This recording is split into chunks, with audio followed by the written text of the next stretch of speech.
घरी आलो तिथून पुट्ट्यापासून आपण एक चंद्र तयार करतो मित्रांनो. तो चंद्र आता मी टिश्यू पेपरपासून तयार करतोय. तो कसा करतोय तुम्ही बघा. तेवढ्यात बाहेरचा फोन आला अर्धा चंद्रामध्ये की मला न्यायला मी पण आलो. मग दादाला न्यायला गेलो रेल्वे स्टेशनला. दादाला तिथून उचललो, घरी आलो आणि परत होतं तसं आपल्या चंद्राचं कामाला आलो. तुम्ही म्हणशीला चंद्र तर जरा काळा काळामध्ये असतोय दगडी, तर जो पांढरा कसा.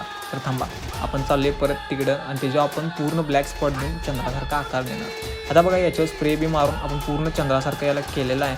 मग त्याला लाईट बसवायची होती. मग लाईटिंगच्या दुकानात गेलो, मस्तपैकी त्याला लाईट घेतलो आणि लाईटीतनं परत सकाळी लवकर उठून परत कारखान्यात गेलो. तिथं आपल्याला लाईट ती चिटकवायची होती. ती लाईटिंग चिटकवलो. मग चंद्रावर तर तारे लागतातच. चांदण्या बी तयार केला मग दाद्यानं आपल्या. मस्त पप्पा इकडे लाईट लावली, तिकडे दाद्या चांदण्या तयार करायला होता. ही बघा चांदणी घरात येऊन बघितली आणि चकमक लावून एकदम खतरनाक वाटायला ती. आपले डेकोरेशन असे एकदम खट्ट झाले. त्यासाठी तुम्हाला उद्याची वाट पाहायला लागेल. बाप्पा सकट मूर्ती सकट तुम्हाला हे डेकोरेशन बघायला मिळेल उद्याच्या पार्टमध्ये. तर मित्रांनो उद्या भेटूया गणपतीच्या स्वागताला.